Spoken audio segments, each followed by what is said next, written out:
በስመ አብ ወወልድ ወመንፈስ ቅዱስ አሐዱ አምላክ።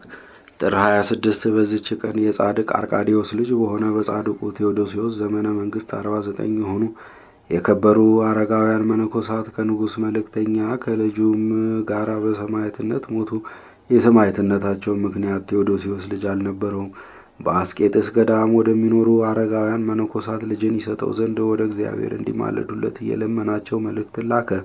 ከውስጣቸውም ስሙ ቢስዱራ የሚባል አንድ ታላቅ አረጋዊ ያለ። እርሱም ወደ ንጉሥ እንዲህ ብሎ ጻፈ። ከአንተ በኋላ ከሚነሱ መናፍቃን ጋር አንድ እንዳይሆን ልጅን ይሰጥህ ዘንድ እግዚአብሔር አልወደደም። መልእክቱን ባነበበ ጊዜ ንጉሥ ደስ ብሎት እግዚአብሔርን አመሰገነው፣ ሐሳቡንም አሳረፈ። ዳግመኛም ግብዞች ሰዎች ሌላ ሚስት አግብተው ከእርሱ በኋላ በዙፋኑ የሚቀመጥ ልጅን ይወልድ ዘንድ መከሩት። እርሱም የትሩፋታቸው ዜና በዓለም ዳርቻ ሁሉ ደርሷልና በአስቄጥስ ገዳም ከሚኖሩ ከቅዱሳን አረጋውያን ትእዛዝ በቀር ምን አላደርግም ሲል መለሰላቸው። ስለዚህም አረጋውያንን ይጠይቅ ዘንድ ንጉሥ መልእክተኛውን ዳግመኛ ላከ። ለንጉሡም መልእክተኛ ልጅ ነበረው። ልጁም በረከታቸውን ይቀበል ዘንድ ከእርሱ ጋር ወደ አረጋውያን እንዲህ ወስደው አባቱን ለመነው። መልእክተኛውም ከልጁ ጋር ወደ አረጋውያን በደረሰ ጊዜ የንጉሡን ደብዳቤ ሰጣቸው። እነርሱም አነበቧት። ያን ጊዜ ግን አባ ቢስዱራ ስለሞተ አልተገኘም። አረጋውያንም የንጉሡን መልእክተኛ የአባ ቢስዱራ ሥጋ ወዳለበት ወሰዱትና አደረሱት። ሥጋውንም አባታችን ሆይ እነሆ የንጉሥ መልእክት ወደ እኛ ደረሰ፣ እኛም የምንመልስለትን አናውቅም አሉት። በዚያንም ጊዜ አረጋዊ አባ ቢስዱራ ተነስቶ እግዚአብሔር ልጅን ሊሰጥ አልፈቀደም አላልኩህምን? አለ። በሉት ለንጉሥ አሁንም ከአላውያን ጋር አንድ ሆኖ እንዳይረክስ ሌሎች ሴቶችንም ቢያገባ ልጅንም አይሰጠውም። ይህንንም ተናግሮ ተመልሶ ተኛ። አረጋውያንም ይህን ቃል በክርታስ ጽፈው ለንጉሥ መልእክተኛ ሰጡት። እርሱም ወደ አገሩ ሊመለስ በተነሳ ጊዜ እነሆ የበርበር አረማውያን ደረሱ። አባ ዮሐንስ የሚባል አረጋዊም ቆሞ ወገኖቹን እንዲህ አላቸው፣ እነሆ የበርበር ሰዎች ይገድሉን ዘንድ መጡ። ምስክርነት የሚሻ ከእኔ ጋር አይቁም፣ የሚፈራ ግን ወደ ግንብ ሄዶ ይሰወር አለ። የሸሹም አሉ። ከአባ ዮሐንስም ጋር የቀሩ 49 አረጋውያን መነኮሳት።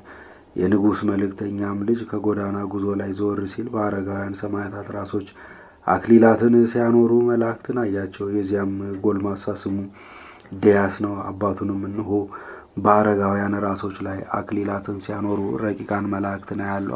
አሁንም እንደ እርሳቸው አክሊልን ለመቀበል እኔ እሄዳለሁ አለው። አባቱም ልጄ ሆይ እኔም ከአንተ ጋር እሄዳለሁ አለው። በዚያችም ጊዜ አረጋውያን መነኮሳት ለአረማውያን ተገለጡላቸው። አረማውያንም ገደሏቸው፣ የምስክርነት አክሊልንም ተቀበሉ። አረማውያንም ከሄዱ በኋላ መነኮሳቱ ከተሰወሩበት ግንብ ወርደው የሰማዕታትን ሥጋቸውን ሰበሰቡ፣ ገንዘውን በባት ውስጥ አኖሯቸው። በእርሳቸውም ዘንድ ሌሊቱን ሁሉ የሚጸልዩና የሚዘምሩ ከእርሳቸውም የሚባረኩ ሆኖ የአባ ዮሐንስም ሥጋ ሰዎች ሰርቀው ባታኑን ወደሚባል አገር ወሰዱት። ከእርሳቸውም ዘንድ ጥቂት ቀኖች ኖረ። ከዚህም በኋላ ቅዱሳኑ ወደ ቦታው መለሱት። ሌሎችም ከሀገረ ፍዩም የጎልማሳውን ሥጋ ሰርቀው ወደ ፍዩም አገር ሲያደርሱት የእግዚአብሔር መልአክ ነጥቆ ወደ አባቱ ሥጋ መለሰው። መነኮሳቱም ብዙ ጊዜ ፈተኑት። የወጣቱን ሥጋ ከአባቱ ሥጋ የሚለዩት ሆነው ነበር። በጠዋትም በአንድነት ያገኟቸዋል። ከመነኮሳቱም አንዱ እንዲህ የሚለውን እስኪያይና እስኪሰማ ድረስ ለእግዚአብሔር ምስጋና ይሁን። እኛም በሕይወተ ሥጋ ሳለን እርስ በርሳችን አልተለያየንም፣ በጌታችን ክርስቶስም ዘንድ አልተለያየንም። እናንተ እርስ በርሳችሁ ለምን ትለዩናላችሁ? ከዚያችም ቀን ወዲህ የለያቸው የለም። አረማውያንም የአስቄጥስን ገዳም ባጠፉ ጊዜ ስለ ቅዱሳን ሰማዕታት ሥጋ መነኮሳቱ ፈሩ። ከቦታቸውም አፍልሰው ወስደው በከበረ አባ መቃርስ ቤተ ክርስቲያን ጎን አኖሯቸው። የመቃብር ቦታም ሰሩላቸው። በላዩም በሊቀ ጳጳሳት ታዎዳስዮስ ዘመን በስማቸው ቤተ ክርስቲያን ሰሩላቸው። ሊቀ ጳጳሳት አባ ብንያሚንም ወደ አስቄጥስ ገዳም በመጣ ጊዜ የካቲት 5 ቀን እንዲከበር በዓልን ሰራላቸው። ይኸውም ሥጋቸው የተገለጠበት ነው። ቤተ ክርስቲያናቸውም እስከ ዛሬ ያለች በቅብጢ ቋንቋ ብህም ብሲት በመባል የታወቀች ናት። ይህም 49 ማለት ነው። ለእግዚአብሔር ምስጋና ይሁን። እኛንም በከበሩ ሰማዕታት ጸሎት ይማረን፣ በረከታቸውም ከእኛ ጋር ትኑር ለዘላለሙም አሜን። በዚችም ዕለት ከቁስጥንጥንያ ቤተ መንግስት ታላላቆች የአንዱ ልጅ የሆነች ቅድስት አንስጣስያ አረፈች። እርሷም በለሃያዋ በደም ግባቷ እጅግ ያማረች ናት። ንጉሥ ብስጥያኖስም ሊያገባት በፈለገ ጊዜ ፈለገ። እርሷ ግን ይህን በልቧ አልወደደችም። የንጉሡም ሚስት በሕይወት ነበረች። ንጉሡ እንደሚሻትም ለንግሥት ሚስቱ አስረዳቻት። በዚያንም ጊዜ ንግሥቲቱ ወደ ግብፅ በመርከብ አሳፍራ በስውር ሸኘቻት። ከእስክንድሪያም ከተማ ውጭ ገዳም አሰራችላት። በዚያም ኖረች። ያም ገዳም በስሟ ተጠራ። የከበረች አነስጣሲያም በግብፅ አገር እንዳለች ንጉሥ ባወቀ ጊዜ ፈልገው ወደ እርሱ ያመጧት ዘንድ መልእክተኞችን ላከ። ይህንንም ነገር ተርታ ተነሳች።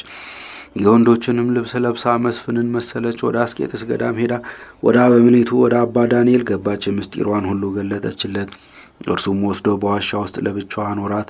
እርሷም ሴት እንደሆነች ማንም አላወቀም። በየሳምንቱም በእንስራ ውሃ ቀድቶ ከዚያ ዋሻ ደጃፍ እንዲያኖር አንዱን ደግ አረጋዊ አባ ዳንኤል አዘዘው። ያም ሽማግሌ አያውቅም። ይህችም ቅድስት አነስጣስያ በጸሎት በጾምና በመስገድ በመትጋትም እየተጋደለች 28 ዓመት ኖረች። ውሃ ሲቀዳላት የነበረ ያ ሽማግሌ ባረፈ ጊዜ አባ ዳንኤልም ያ ሽማግሌ ሲሰራ እንደነበረ ይሰራ ዘንድ ረዳቱን አዘዘው። ቅድስት አነስጣስያም ሐሳቧን በገል ላይ እየጻፈች በበዓቷ ደጃፍ ታኖረው ነበር። ረዱም ወደ መምህሩ ወደ አባ ዳንኤል ይወስደዋል። የምትጽፈውን ምን እንደሆነ አያውቅም። በአንዲት ዕለትም የጻፈችበትን ገላ መጣ። አባ ዳንኤልም ባነበባት ጊዜ አለቀሰ። ረዱንም ልጄ ሆይ ተነስ፣ የዚያን ቅዱስ ሰው ሥጋ ሄደን እንቅበር፣ እርሱ ከዚህ ዓለም ይለያልና አለው። በሄዱም ጊዜ ወደ በዓቷ ገብተው ከእርሷ ተባረኩ። እርሷም አባ ዳንኤልን አባቴ ሆይ ስለ እግዚአብሔር ብለህ በላዬ ካለው በቀር በምንም ልብስ እንዳትገንዘኝ አለችው። ከዚህም በኋላ የከበረች አነስጣስያ ተነስታ ጸለየች። እኔ በእግዚአብሔር ዘንድ አደራ አስጠብቅኋችሁ አለችና በምድር ላይ ተቀምጣ አረፈች። በላዩም አለቀሱ። ሊቀብሯትም አስበው ረዱ ይገንዛት ዘንድ ሲቀርብ እንደ በለስ ቅጠሎች ደርቀው ጡቶቿን ተመለከተ። ከተጋድሎ ብዛትም የተነሳ እንዲሆኗልና አባ ዳንኤልም አይቶ በማድነቅ ዝም አለ። ከቀበሯትም በኋላ በዓታቸው ተመለሱ። ረዱም ወደ አባ ዳንኤል ቀርቦ ሰገደለትና እንዲህ ሲል ለመነው። ስለ እግዚአብሔር ብለህ የዚችን ቅድስት ዜናዋን ንገረኝ፣ ሴት እንደሆነች አይቻለሁና። አባ ዳንኤልም የገድሏን ዜና ሊነግረው ጀመረ። እንዲህም አለው። እርሷ ከቁስጥንጥንያ ሀገር ከመንግስት ታላላቅ ወገኖች ውስጥ የሆነች ስትሆን ሰውነቷን ለክርስቶስ ሰጥታ የዚህን የኃላፊውን ዓለም ክብር ሁሉ ተወች። ሰይጣንን ከተዋጋችበት ከዚህ ከታላቅ ተጋድሎዋ ለእኛ ለወንዶች መመከሪያ ሊሆነን ይገባል። ከእርሷም የሴቶችን ደካማነት አርቃ የኃይለኞች ወንዶችን ብርታት ገንዘብ እስከ ማድረግ ደርሳ እግዚአብሔርን አገለገለችው። ለእግዚአብሔር ምስጋና ይሁን፣ እኛንም በጸሎቷ ይማረን፣ በረከቷም ከእኛ ጋር አይኑር ለዘላለሙም አሜን። በዚህችም ዕለት የከበሩ መጥርያስ፣ የስርስንዮስ ሰማዕት፣ የመፍቀሬ ነዳያን ዮሴፍ መታሰቢያቸው ነው። በረከታቸውም ከእኛ ጋር ትኑር። ለእግዚአብሔር ምስጋና ይሁን ለዘላለሙም አሜን።